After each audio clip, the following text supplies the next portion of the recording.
It's me Ashaya Mathur from Orabones. എങ്ങനെയാണ് business ചെയ്യാൻ താല്പര്യമുള്ള ലേഡീസിന് ബിസിനസ് നൽകുന്നത്? അസ്സലാമു അലൈക്കും. എൻ്റെ പേര് റിൻഷ സുബൈർ. ഞാനൊരു ഹൗസ് വൈഫാണ്. എനിക്ക് 3 മക്കളുണ്ട്. അപ്പോൾ അതിൻ്റെതായ പ്രാരാബ്ദം എന്താക്കിയെന്നുള്ള എല്ലാവർക്കും ചിന്തിക്കാവുന്നതേ ഉള്ളൂ. ഞാൻ എൻ്റെ ഭർത്താവിന് കൈത്താങ്ങാവണം എന്ന് വിചാരിച്ചുകൊണ്ട് എന്തെങ്കിലും മുതൽ മുടക്ക് അധികം ഇല്ലാതെ എന്തെങ്കിലും ചെയ്യണം, എന്തെങ്കിലും ഒരു ബിസിനസ് ആയിട്ടോ സ്റ്റാർട്ട് ചെയ്ത് ചെയ്യണം എന്ന് വിചാരിച്ചിരുന്നു. ഫേസ്ബുക്കിലോ ഇൻസ്റ്റയിലൊക്കെ നോക്കിക്കൊണ്ടിരിക്കുമ്പോഴാണ് ഐഷ മാത്തൂർ എന്ന മാഡത്തിന്റെ വീഡിയോ ഞാൻ കാണുന്നത്, മാഡത്തെ ഞാൻ കോണ്ടാക്ട് ചെയ്യുന്നത്. അങ്ങനെ മാഡം എന്നെ തിരിച്ച് കോണ്ടാക്ട് ചെയ്തു, സംസാരിച്ചു, ചാറ്റ് ചെയ്തു, ഒരുപാട് സമയം എന്നോട് സംസാരിച്ചു. മാഡം എനിക്ക് കുറെ കാര്യങ്ങൾ പറഞ്ഞു തന്നു.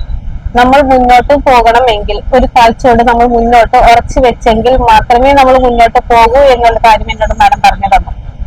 അത് ശരിക്കും എനിക്കത് അപ്പൊ മനസ്സിലായില്ല, പക്ഷെ അതിപ്പോ എനിക്ക് മനസ്സിലാവുന്നുണ്ട്. ബിസിനസ് എന്താണെന്നും ബിസിനസ് എങ്ങനെ ചെയ്യണം എന്നുള്ള പല ക്ലാസ്സുകളും നിർദ്ദേശങ്ങളും നമുക്ക് മാഡം പറഞ്ഞു തരുന്നുണ്ട്. ആ ഒരു ധൈര്യത്തിൽ തന്നെ ഞാൻ മുതൽ മുടക്കാൻ തയ്യാറായി. മാഡത്തിന്റെ ഓരോ വാക്കുകളും നമുക്ക് എല്ലാ സമയവും ഓരോ സപ്പോർട്ടായിട്ട് നമുക്ക് നിന്ന് നമ്മുടെ ബിസിനസ് മുന്നോട്ട് കൊണ്ടുവരാൻ നമുക്ക് എന്നും സാധിക്കും.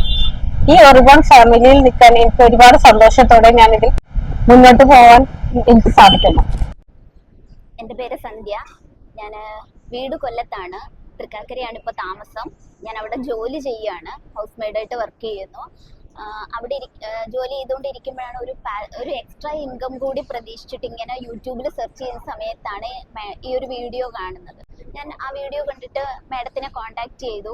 അപ്പോൾ പറഞ്ഞത് ഇതുപോലെ നമ്മൾ റീസെല്ലിങ്ങിന് വേണ്ടിയിട്ടാണ് ഞാൻ ഐറ്റം ചോദിച്ചത്. അപ്പോൾ റീസെല്ലിങ് ഞാൻ ഓൾറെഡി ചെയ്യുന്നുണ്ട് ഡ്രസ് മെറ്റീരിയലിൻ്റെ, അപ്പോൾ അതിൻ്റെ കൂടെ ചെയ്യാമെന്ന് പ്രതീക്ഷിച്ചു. പറഞ്ഞു റീസെല്ലിങ്ങിന് തരുന്നില്ല, നമ്മൾ 5000 ആണ് സ്റ്റാർട്ടിങ് നമ്മൾ എടുക്കേണ്ട ബഡ്ജറ്റ് എന്ന് പറഞ്ഞു. അപ്പം എനിക്ക് കുറച്ച് ഫിനാൻഷ്യൽ പ്രോബ്ലംസ് ഉള്ളതുകൊണ്ട് ഞാൻ ശരി ഓക്കെ ഞാൻ പിന്നീട് കോണ്ടാക്ട് ചെയ്യാമെന്ന് പറഞ്ഞിട്ട് അത് അപ്പം തന്നെ വിട്ടു. അതിന് കുറച്ച് നാൾ കഴിഞ്ഞപ്പോൾ വീണ്ടും ഇതെൻ്റെ മനസ്സിൽ നിന്ന് പോവാതെ കിടന്നിട്ട് ഞാൻ വീണ്ടും ഒന്നുകൂടെ കോണ്ടാക്ട് ചെയ്തു.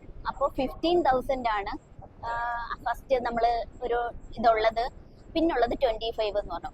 അപ്പോഴും ഞാൻ വീണ്ടും കോണ്ടാക്ട് ചെയ്യാന്ന് പറഞ്ഞിട്ട് വെച്ചു. കാരണം ആ സമയത്തും എനിക്ക് ഫൈനാൻസിന്റെ കുറച്ച് പ്രോബ്ലം.